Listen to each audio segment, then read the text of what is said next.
जोहार दोस्तों, आप सभी को आपका अपना चैनल नाग पूर्णिमा फाउंडेशन में स्वागत है। झारखंड के इतिहास की इस कड़ी में आज हम लोग मध्यकाल एवं मध्यकाल और झारखंड के बारे में चर्चा करेंगे।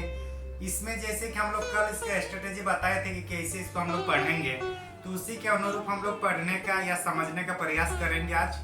तो जो मध्यकाल है, तो मध्यकाल को हम लोग देखेंगे, उसके साथ हम लोग जो राज्य में जो क्षेत्रीय राजवंश था उसके बारे में हम लोग चर्चा करेंगे। तो चलिए हम लोग चर्चा करते हैं। टॉपिक है मध्यकाल एवं झारखंड, यही है ना। डरना नहीं है, इजी तरीके से पढ़ना है हम लोग को। मध्यकाल एक्चुअली हम लोग को मध्यकाल में कौन कौन सा आता है उसको एक बार देख लेंगे हम लोग, क्योंकि झारखंड में जो भी है इसका संबंध किसका, जो मध्यकाल में जो भी शासक होगा और झारखंड में जो भी क्षेत्रीय राजवंश होगा, इसमें जो क्षेत्रीय राजवंश होगा वो दोनों के साथ संबंध होगा। तो उस संबंध को समझने के लिए सबसे पहले हम लोग ये समझेंगे कि मध्यकाल में कौन कौन सी जो यहाँ पे शासन व्यवस्था चल रही थी उसमें कौन कौन सा है, और उसके बाद हम लोग क्षेत्रीय राजवंश को उससे संबंध बनाएंगे। तो पहला हम लोग देखते हैं दिल्ली सल्तनत। मध्यकाल में दिल्ली सल्तनत आता है। पूर्व मध्यकाल में जो शासन व्यवस्था था वो सामंत व्यवस्था था, और अभी कौन सा आया है, दिल्ली सल्तनत। और एक है हम लोग का मुगल। तो हम लोग आज जो कोशिश करेंगे, आज हम लोग दिल्ली सल्तनत और उसके साथ क्षेत्रीय राजवंश के, मतलब पहले इसमें दिल्ली सल्तनत देखेंगे, उसको समझेंगे, उसके बाद हम लोग क्षेत्रीय राजवंश का इसका क्या मतलब वास्ता रहा दिल्ली सल्तनत का, तो उसको हम लोग चर्चा करेंगे। दिल्ली सल्तनत में हम लोग जब भी बात करते हैं तो इतना समझ में आ गया। इसको हम लोग एक बार देख लेते हैं। 1206 से लेकर 1526 इसी टाइम हुआ था ना इसका, और ये होगा हम लोग का 1526 से लेकर 1707 एडी। तो ये दोनों कालखंड है। तो अभी हम लोग जो चर्चा करेंगे ये वाला का चर्चा करेंगे, ठीक, देख लिया ना। तो इसको अभी हम लोग चर्चा करेंगे दिल्ली सल्तनत के बारे में। एक बार संक्षेप में परिचय लेंगे कि दिल्ली सल्तनत में क्या क्या हुआ था, तो उसके बारे में हम लोग फिर पढ़ेंगे, फिर क्षेत्रीय राजवंश से संबंधित। तो दिल्ली सल्तनत एक्चुअली अगर देखा जाए, जब सल्तनत काल हुआ, सल्तनत काल नहीं, जब मतलब क्या बोलेंगे उसको, सामंत व्यवस्था आया, तो छोटे छोटे राज्यों में डिवाइड हो गया था। और जब छोटे छोटे राज्यों में डिवाइड हो गया तो जो शक्ति, जो सैन्य शक्ति था वो कमजोर पड़ने लगा, और उसी क्रम में विदेशियों का आक्रमण बार बार होते गया। और उसी में एक मोहम्मद गौरी भी आक्रमण कर रहे थे। कौन? मोहम्मद गौरी।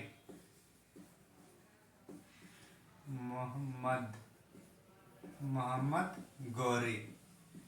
मोहम्मद गौरी का आक्रमण किसके साथ होता है? मोहम्मद गौरी का आक्रमण, जो दिल्ली का अंतिम हिंदू शासक कौन था? पृथ्वीराज चौहान। पृथ्वीराज चौहान, ये दोनों के बीच जो लड़ाई होती है उसको कौन सा युद्ध कहा जाता है? तराइन का युद्ध। वही कहा जाता है ना जो हम लोग हिस्ट्री में पढ़ते हैं, तराइन का युद्ध। तो तराइन का युद्ध कितने बार होता है? 2 बार होता है तराइन का युद्ध। कितने बार? 2 बार होता है। पहला फर्स्ट एंड सेकेंड। पहला कब होता है? 1191 को होता है इसमें, और ये सेकेंड होता है 1192। तो ये दोनों तराइन का पहला युद्ध कहेंगे इसको, और इसको तराइन का दूसरा युद्ध कहेंगे। तो जो पहला युद्ध में जो जीता था वो कौन जीते थे? पृथ्वीराज चौहान। पृथ्वीराज चौहान जीते थे पहला वाला में। और जो सेकेंड वाला जो जीते, सेकेंड वाले कौन जीते? मोहम्मद गौरी। तो मोहम्मद गौरी कौन सा जीते? सेकेंड वाला। अब यहां हम लोग देखेंगे। अच्छा ये दिख रहा है ना, 1 मिनट।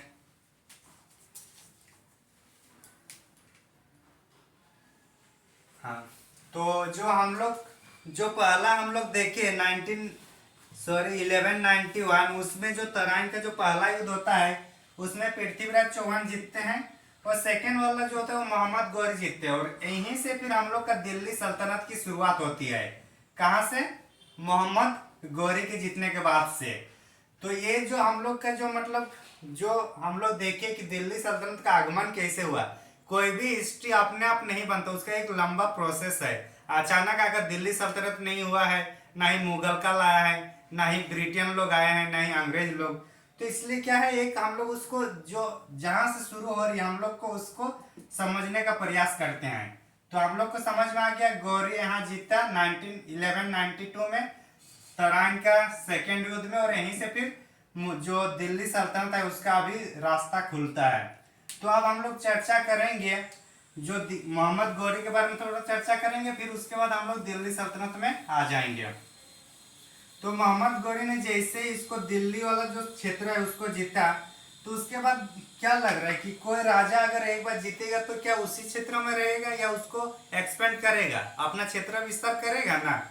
तो जब क्षेत्र विस्तार करना था तो ये मान के चलिए दिल्ली है, इधर हम लोग का बिहार झारखंड है, तो ये धीरे धीरे फैलाते यहाँ तक आ गया। इधर बंगाल है, और बंगाल के समुद्र के किनारे हैं, यहाँ पे उपजाऊ मिट्टी ज्यादा है, तो यहाँ पे क्या होता है कि यहाँ पे फसल उत्पादन ज्यादा होता है। तो और ऐसे भी दिल्ली ये मान के चलिए ये है, तो यहाँ से फिर ये ओनली बंगाल लिख रहे हैं, ठीक, और ये बिहार झारखंड वाला है। तो क्या होता है कि जब दिल्ली में जो यहाँ का जो इनका जो मोहम्मद गौरी है, इनके जो सेनापति थे, सेनापति 2-3 थे, तो उनमें से जो एक था हम लोग का कुतुबुद्दीन खिलजी था, कुतुबुद्दीन सॉरी बख्तियार खिलजी था। एक मिनट, हाँ बख्तियार खिलजी था, थोड़ा नाम में कंफ्यूजन हो जाते हैं।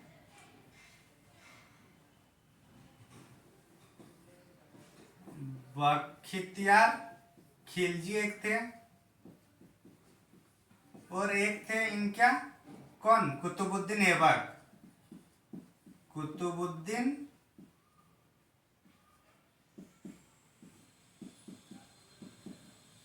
कुतुबुद्दीन ऐबक। तो ये दोनों इनके क्या है, सिपा सिलर, सिपा सिलर मतलब सेनापति। तो ये जो दोनों थे, तो ये जो बख्तियार खिलजी और कुतुबुद्दीन ऐबक जो थे, अब क्या हुआ ना कि बख्तियार खिलजी के नेतृत्व में दिल्ली से ये क्या कर दिया, यहाँ दिल्ली से बख्तियार खिलजी जो है दिल्ली से आक्रमण किया, कहाँ, बंगाल को। बंगाल जब आक्रमण करता है, ये बंगाल जाते हैं आक्रमण करने, तो उसी क्रम ये ऊपर से तो नहीं जाएगा ना, ये बिहार से होते हुए जाएगा, बिहार झारखंड उस टाइम एक ही था, तो इधर होते हुए जाएगा। तो इसी क्रम में जो बख्तियार खिलजी है, बख्तियार खिलजी ने नालंदा विश्वविद्यालय, नालंदा यूनिवर्सिटी, विक्रमशिला विश्वविद्यालय, ये सब 1204-5 में ये सब जो था, ये सब को क्या कर दिया, ये नष्ट कर दिया, कौन, बख्तियार खिलजी ने। अब ये क्या किया कि बंगाल जो जा रहा था, यहाँ पे जो वंश था, उस जो सेन वंश था, उससे इन्होंने आक्रमण करने जा रहा था। तो उसी क्रम में यहाँ जो आक्रमण करने लोग जा रहे थे बंगाल, तो उसी क्रम में पहली बार झारखंड में मुसलमानों का मतलब आगमन होता है, इसी संदर्भ में जब वो लोग आक्रमण करने जा रहे हैं।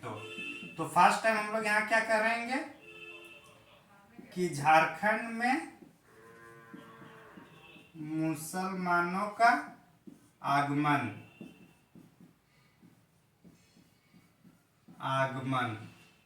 ये पहला। इसमें और एक है जो उरांव जनजाति है, जो झारखंड में जो उरांव जनजाति का आगमन भी इसी टाइम होता है। उरांव जनजाति का आगमन, मतलब जो दिल्ली सल्तनत के टाइम ही मुसलमानों का पहली बार झारखंड में आगमन होता है, और उरांव जनजाति का भी पहली बार झारखंड में मतलब ये लोग आते हैं। तो ये हम लोग क्या देखे, जो मोहम्मद गौरी और उनके जो सिपाही लोग थे, जो सिपाही एक था बख्तियार खिलजी, इसी टाइम झारखंड में आगमन होता है मुसलमानों का, और उसका उरांव का भी इसी टाइम आगमन होता है। बख्तियार खिलजी में हम लोग ये सब देख लिए। अब चूंकि ये उस टाइम ये भारत में ही थे, कौन, मोहम्मद गौरी। अब मोहम्मद गौरी को भारत छोड़कर वो अपना क्षेत्र जहां से वो आए थे वहां जाना चाह रहे थे।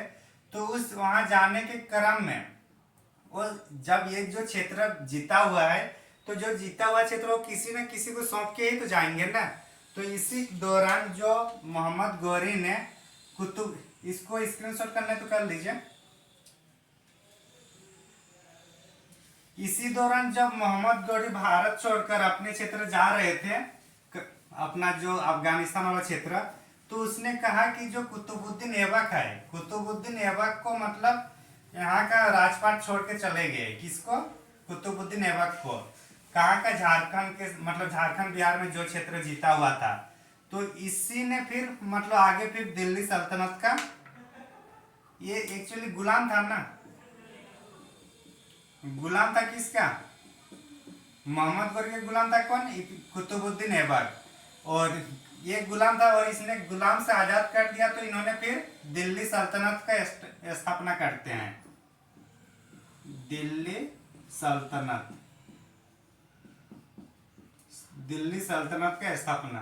तो दिल्ली सल्तनत की स्थापना को समझने के लिए हम लोग का उतना जो बैकग्राउंड है उसको हम लोग को समझना पड़ा, क्योंकि कोई भी इतिहास आकर डायरेक्ट पढ़ाने से नहीं होता। उसको एक बार जो बेसिक चीज समझ लेंगे कहाँ से शुरू होती है, तो हम लोग को मतलब हिस्ट्री के साथ इंटरेस्ट भी होगा। तो ये हम लोग देखे दिल्ली सल्तनत का मतलब एस्टेबलाइज कैसे हुआ, और ये कब हुआ? 1206 में। तो हम लोग यहाँ पहुंच गए हैं, दिल्ली सल्तनत के स्टेबलाइज जो किया। और ये जब चूंकि गुलाम से, ये गुलाम था और इस वंश में जो भी आएगा गुलाम लोग ज्यादा थे, गुलाम ज्यादा थे, तो इसलिए इसको गुलाम वंश भी कहा जाता है। दिल्ली सल्तनत का कौन से वंश ने ये किया था स्टेबलाइज, तो कौन सा होगा? गुलाम वंश। ज्यादा थे गुलाम का मतलब कुतुबुद्दीन एक खुद गुलाम था। कुतुबुद्दीन ऐबक का गुलाम था इल्तुतमिश। कौन? इल्तुतमिश। इल्तुतमिश किसका गुलाम हुआ? कुतुबुद्दीन ऐबक का। तो इसलिए इल्तुतमिश को गुलामों का गुलाम कहा जाता है, गुलामों का गुलाम। और उसके बाद इल्तुतमिश के बाद फिर बलवन भी गुलाम रहता है, बलवन भी गुलामी रहता है एक। तो इस तरह से ये जो तीन मेन जो गुलाम से देखे, तो इसलिए इसको गुलाम वंश कहा गया। तो दिल्ली सल्तनत का जो पहला वंश होता है उसका क्या नाम है? गुलाम वंश। आगे हम लोग अब चर्चा करेंगे गुलाम वंश के बाद खिलजी वंश, फिर सैयद वंश, ये सब का भी हम लोग चर्चा करेंगे।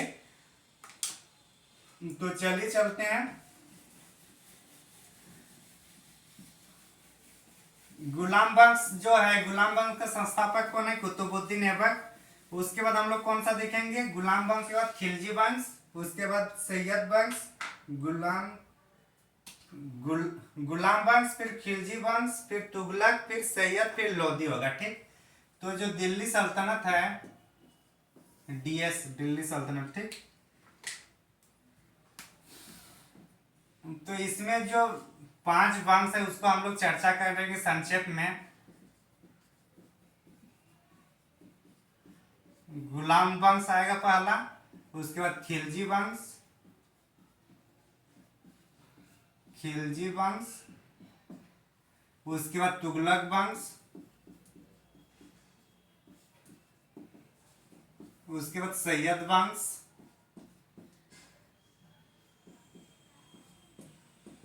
और उसके बाद अंतिम में जो आता है लोधी वंश, लोधी वंश। तो ये हम लोग देखिए गुलाम, जो दिल्ली सल्तनत हुआ,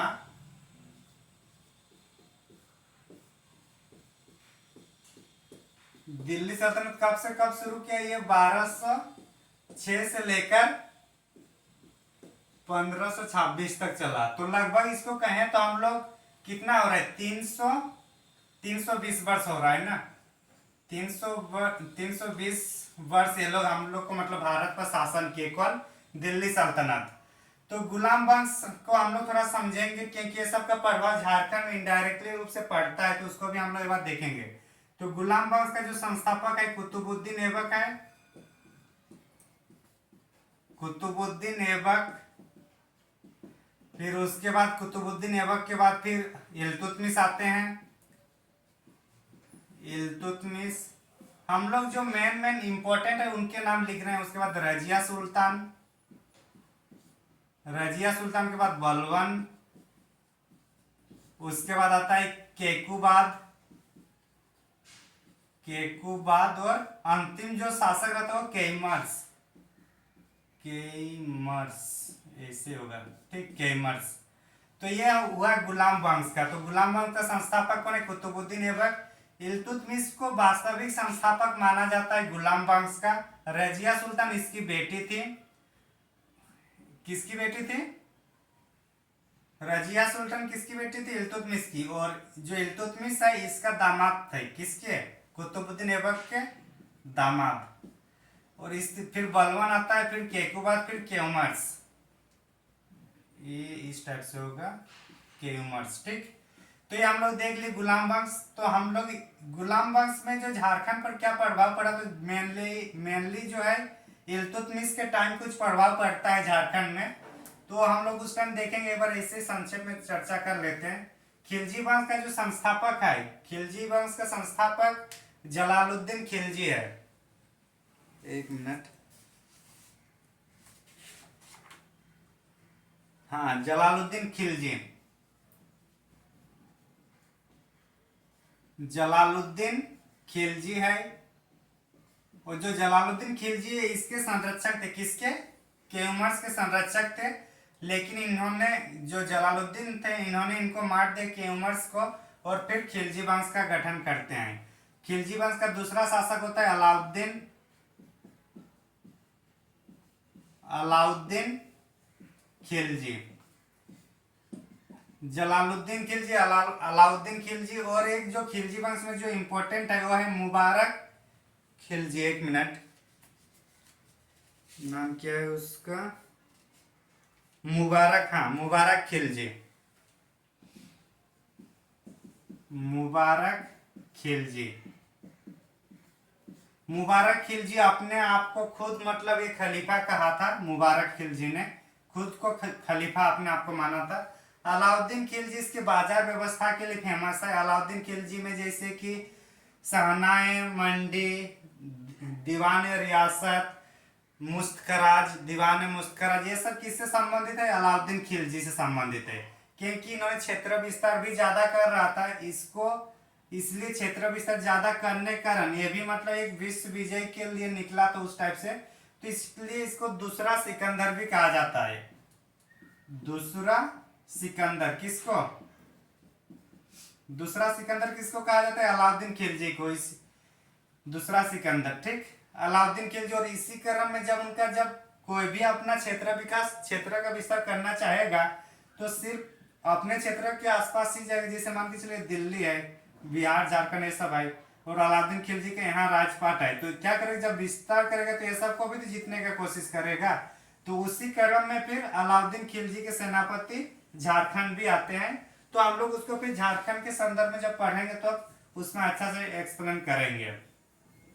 तो समझ में आ गया खिलजी वंश के बारे में। अब आता है तुगलक वंश। तुगलक वंश का जो संस्थापक है गयासुद्दीन तुगलक।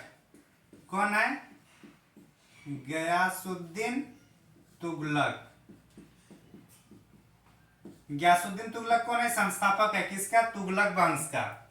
उसके बाद आता है गयासुद्दीन तुगलक ही मतलब दिल्ली सल्तनत का प्रथम सुल्तान था जिन्होंने उत्पादन के आधार पर राजस्व में वृद्धि करना चाहता था। कौन? गयासुद्दीन तुगलक। गयासुद्दीन तुगलक अपना जो सिंचाई व्यवस्था किया था, मतलब सिंचाई व्यवस्था को उसने सुदृढ़ किया था। साथ ही साथ डाक व्यवस्था जो चलाया था, दिल्ली सल्तनत में डाक व्यवस्था जो चलाने वाले जो थे वो थे गयासुद्दीन तुगलक ही।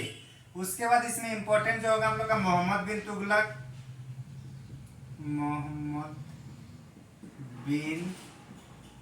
बिन तुगलक।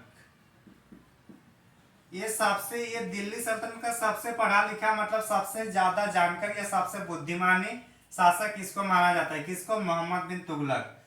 और इसी को मतलब सबसे पागल शासक भी कहा जाता है दिल्ली सल्तनत का, क्योंकि इसका कुछ काम उस टाइप से था मतलब जैसे कि करेंसी, जो करेंसी लाया गया था टोकन करेंसी, या फिर राजधानी परिवर्तन, या फिर खुरासान का अभियान, तो ये सब जो भी अभियान क्या था वो तो उस दृष्टिकोण से अच्छा था, लेकिन इसने इम्प्लीमेंट सही से नहीं करा पाया।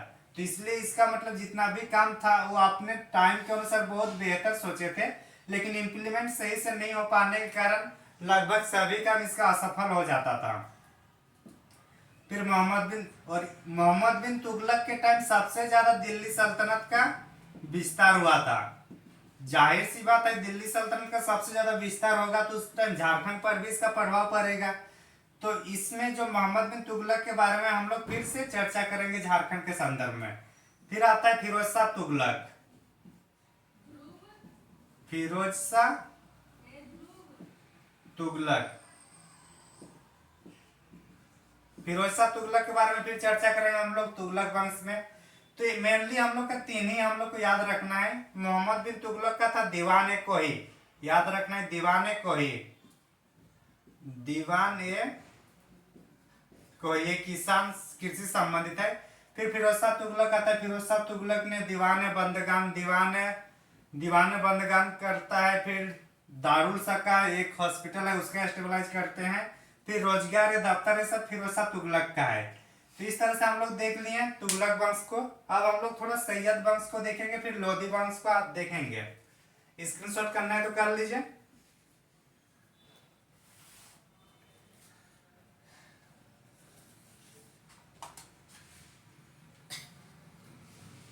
तो चलिए हम लोग सैयद वंश में देखते हैं।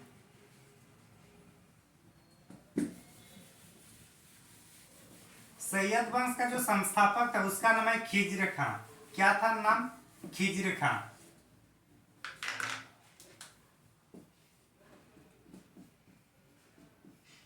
खिज्र खां कौन है? ये संस्थापक किसका? सैयद वंश का। सैयद वंश को मकबरों का काल भी कहा जाता है, मतलब सबसे ज्यादा मकबरे इसी टाइम बनाया गया था। मकबरों का काल। सैयद और लोधी वंश के टाइम झारखंड में ये लोग का कुछ प्रभाव नहीं था। झारखंड में कुछ प्रभाव नहीं था। कौन से वंश का? सैयद वंश और लोधी वंश का। गुलाम वंश, खिलजी वंश और तुगलक वंश, तीनों वंश का कुछ ना कुछ प्रत्यक्ष या अप्रत्यक्ष रूप से संबंध था, लेकिन सैयद और लोधी वंश का नहीं था। उसमें से गुलाम वंश का कुछ हद तक था, लेकिन मेन जो था खिलजी और तुगलक में था। तो हम लोग देख ले, खिजरे खां इसका संस्थापक है सैयद वंश का, और लोधी वंश का जो संस्थापक है बहलोल लोधी। बहलोल, कुछ और नहीं बोलना है, ठीक? बहलोल लोधी ये संस्थापक है किसका? लोधी वंश का। उसके बाद जो आता है बहलोल लोधी के बाद जो मेन यहाँ पे आएगा सिकंदर लोधी। सिकंदर लोधी, और इसी ने आगरा शहर का निर्माण कराया था। कौन? सिकंदर लोधी। और अंतिम रूप से जो आएगा वो कौन आता है यहाँ पे? इब्राहिम लोधी। और इब्राहिम लोधी आता है तो फिर पानीपत की लड़ाई होती है और इस तरह से दिल्ली सल्तनत खत्म होता है। तो एक बार हम लोग जो दिल्ली सल्तनत का जो संक्षेप में हम लोग चर्चा की, इसको एक बार देख लीजिए आप लोग। और अब इसके बाद जो झारखंड में क्या क्या प्रभाव पड़ता है इसका, उसको हम लोग अब चर्चा करेंगे। स्क्रीनशॉट लेना है तो ले लीजिए।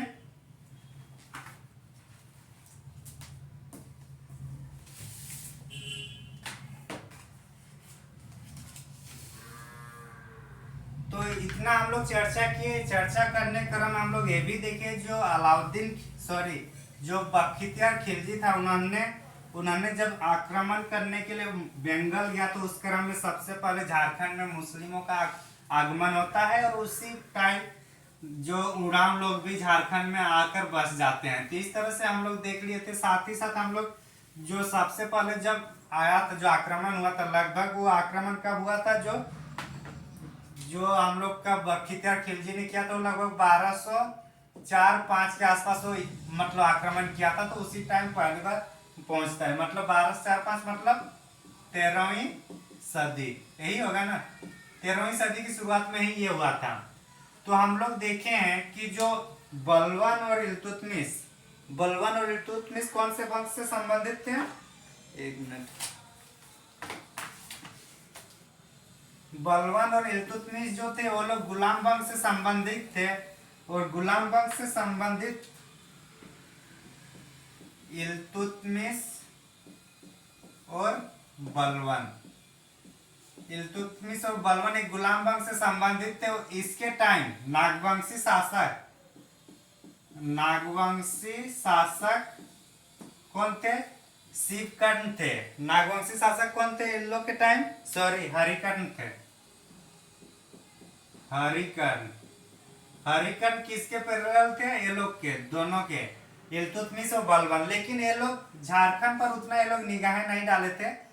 ये लोग डायरेक्ट, ये लोग का प्रत्यक्ष कुछ भी, जो नागवंश है, जो छोटनागपुर है, यहाँ पे ये लोग का ध्यान नहीं था इल्तुतमिश और बलवान के टाइम। लेकिन हम लोग को इसमें याद रखना है कि जो इल्तुतमिश और जो बलवान के टाइम जब दिल्ली सल्तनत में सत्ता चल रही थी, उस टाइम झारखंड का जो छोटनागपुर में जो नागवंश हुआ, उनका जो शासक था हरिकर्ण। ये हम लोग को इम्पोर्टेंट है। एक पॉइंट हम लोग देख लिए।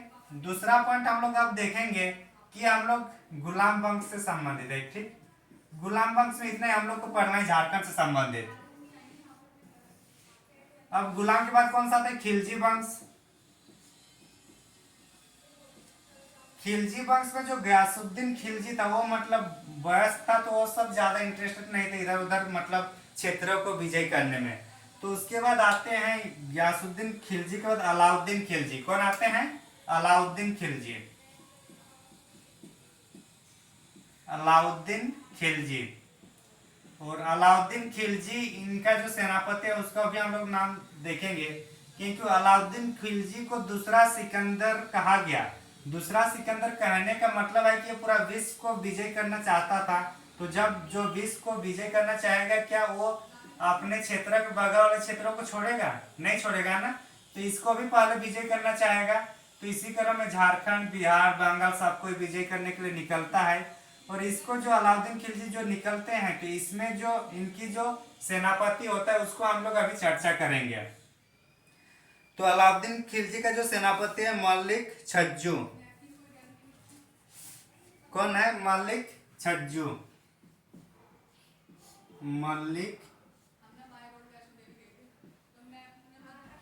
मलिक छज्जू।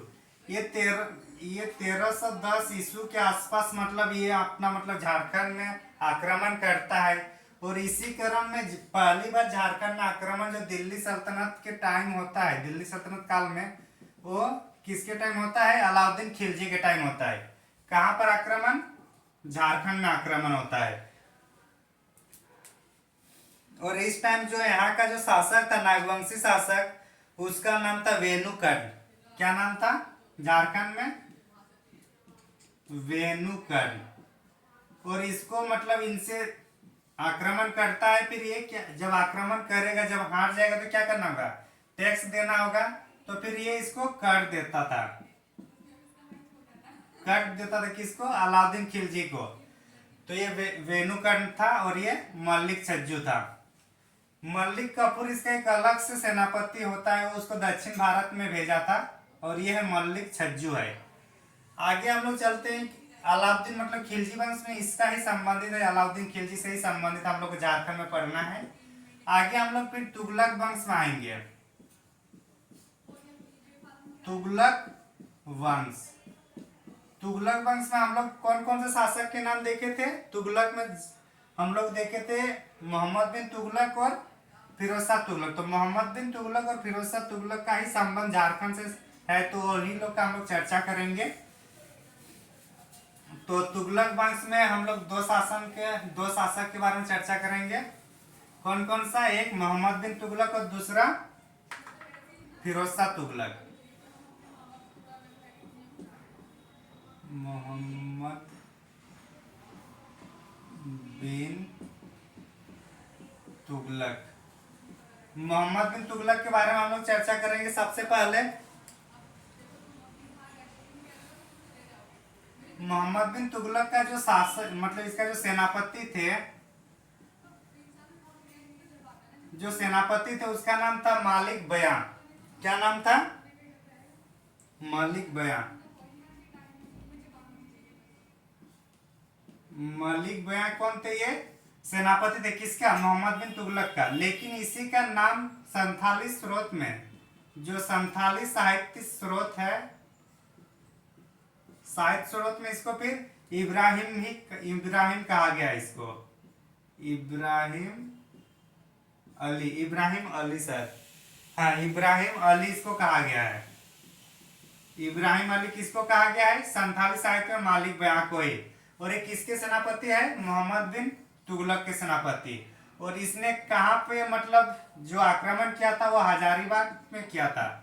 कहाँ पे, हजारीबाग में एक जो क्षेत्र है, क्षेत्र का नाम है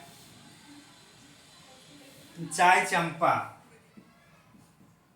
चाय चंपा जो क्षेत्र है, यहाँ पर आक्रमण किया था कौन, मालिक बयां ने। मालिक बयां ने कहा आक्रमण किया है, चाय चंपा में। और चाय चंपा कहाँ पे है, हजारीबाग में। तो ये हम लोग इतना तो समझे। और ये जो जीता और जीतने के बाद ये क्षेत्र किसको दे दिया, क्योंकि मोहम्मद बिन तुगलक ने इसको चाय चंपा को जीता और इसका सेनापति कौन था, मालिक बयां। तो ये जो क्षेत्र का जो मतलब सौंपा, किसको सौंपा, ये वाला क्षेत्र जो जीता, सौंपने वाला का नाम था फतेह खान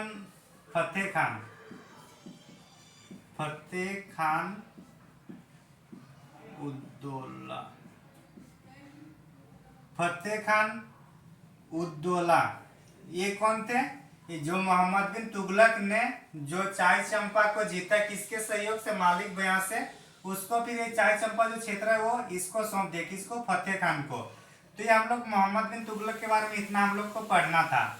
अब हम लोग पढ़ेंगे फिरोज शाह तुगलक के बारे में। किसके बारे में, फिरोज शाह तुगलक के बारे में। हाँ लेकिन इसमें जो नागवंशी राजा था उसका भी हम लोग देख लेते नाम। नागवंशी इस टाइम जो राजा थे, नागवंशी राजा जो थे उसका नाम था हकीन। क्या नाम था, हकीन ये क्या था, नागवंशी राजा था। किसके टाइम, मोहम्मद बिन तुगलक ने जब चाय चंपा मालिक बयां के सहयोग से जब मतलब यहाँ चढ़ाई की, आक्रमण किया उस टाइम की। तो ये हम लोग देख ले मोहम्मद बिन तुगलक के बारे में। स्क्रीनशॉट लेना है तो ले लीजिए। आगे हम लोग चर्चा करेंगे फिरोज शाह तुगलक के बारे में।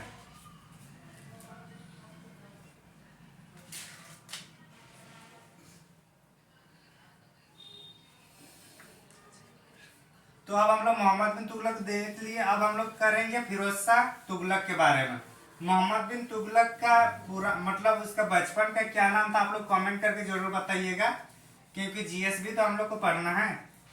तो जो तुगलक वंश में जो दूसरा शासक आता है उसका नाम है फिरोज शाह तुगलक, जिसका झारखंड से वास्ता रहा है। फिरोज शाह तुगलक, फिरोज शाह तुगलक जो था ये खुद गए थे, मतलब ये खुद ओडिशा आक्रमण करने गए थे। कहाँ, ओडिशा आक्रमण करने गए थे, आक्रमण करने ओडिशा गए थे। तो जब ओडिशा गए तो उसी क्रम में हजारीबाग का रास्ता भी बीच में मिला। तो इसको बोलते हैं, इसको भी एक बार लड़ाई कर लेते हैं। तो यहाँ पे इस तरह से लड़ाई किया जाता है हजारीबाग में, सतगवा में। सतगवा में फिर लड़ाई कर देते हैं। हालांकि सतगवा अभी कोडरमा में है। अब उस टाइम हजारीबाग में था, तो अभी भी हम लोग उसको कोडरमा ही देखते हैं, कोडरमा ही पढ़ लेंगे। तो जो सतगवा जो क्षेत्र था वो जो कोडरमा में अभी वर्तमान में है, तो यहाँ पे उन्होंने आक्रमण किया था और इसको जीत लिया था। और इसको फिर राजधानी बना दिया गया था। सतगवा को फिर राजधानी बनाए थे कौन, ये फिरोज शाह तुगलक ने सतगवा को फिर राजधानी बनाए थे। तो इस तरह से हम लोग देख लिए जो मतलब फिरोज शाह के टाइम जो देखो वो भी हम लोग चर्चा किए। अब तुगलक वंश के बाद दो वंश बनता है। कौन कौन सा दो वंश है, एक सैयद वंश और एक लोधी वंश। दो ही वंश बच रहा है ना। तो उसको अब हम लोग थोड़ा चर्चा करेंगे कि उसके टाइम तो झारखंड में कुछ प्रत्यक्ष रूप से आक्रमण नहीं हुआ, लेकिन जब लोधी वंश आए तो उस टाइम ओडिशा के एक शासक था, उन्होंने आक्रमण करता है झारखंड में। और उसके बाद फिर दक्कन का भी एक शासक जो है उसको झारखंड में आक्रमण करता है, उसको बोला जाता है झारखंडी सुल्तान। ये जो इसको आदिल खान भी कहा जाता है और इब्राहिम खान भी किसी किसी बुक में है। तो हम लोग देखते हैं पहले सैयद वंश के बारे में। सैयद वंश के संस्थापक कौन है, कमेंट करके बताना है। और उसके बाद हम लोग लोधी वंश। तो ये दोनों पे झारखंड का मतलब कोई प्रभाव नहीं पड़ा, लेकिन लोधी वंश के समानांतर अगर नागवंशी में देखा जाए, नागवंशी शासक देखा जाए तो नागवंशी शासक में सबसे पहले यहाँ पे आता है छत्रकन। नागवंशी शासक यहाँ पे 3 आते हैं, 3 में से कौन कौन है उसको एक बार हम लोग देख लेते हैं। तो जो 3 शासक इस टाइम आए हैं उसका पहला नाम है पहला प्रताप, फिर छत्र, फिर विराट। पहला होगा प्रतापकर्ण, फिर आएगा छत्रकर्ण और उसके बाद आएगा तीसरा विराटकर्ण।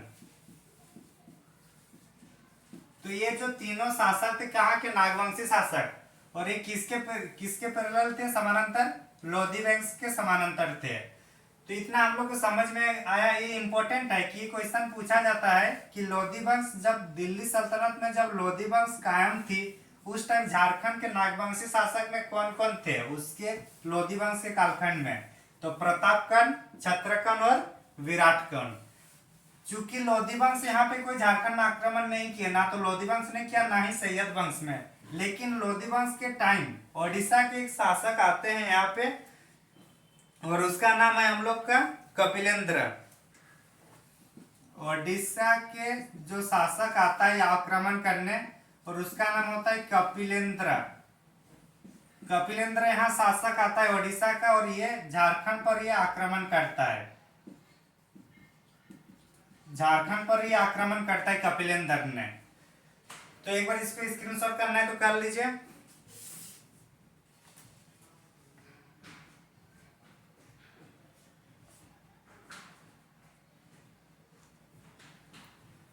तो कपिलेंद्र वाला है और इसके क्षेत्र में संथाल परगना, छोटनागपुर वाला क्षेत्र सब इसके अधीन हो गया था कपिलेंद्र के टाइम।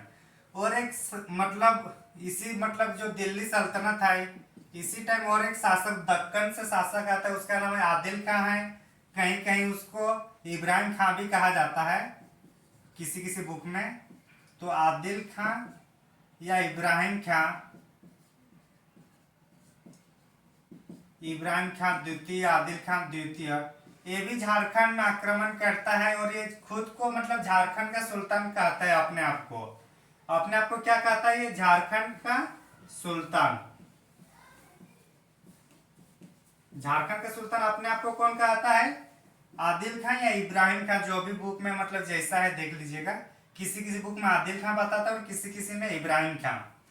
तो इस तरह से आज के हम लोग इस वीडियो में हम लोग क्या पढ़े कि सबसे पहले दिल्ली सल्तनत को संक्षेप में प्रयास किए समझने का, और उसके बाद हम लोग दिल्ली सल्तनत से संबंधित जो सामंत व्यवस्था है या फिर जो झारखंड का क्षेत्रीय राजवंश है वो लोग जो उस टाइम थे तो वो दोनों के बीच में क्या संबंध रहा है, वो लोग आक्रमण किए या एक दूसरे से सहयोग किए, तो उसके बारे में हम लोग चर्चा किए आज के इस वीडियो में।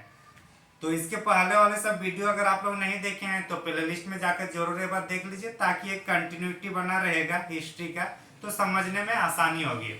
तो थैंक यू फॉर वॉचिंग, धन्यवाद।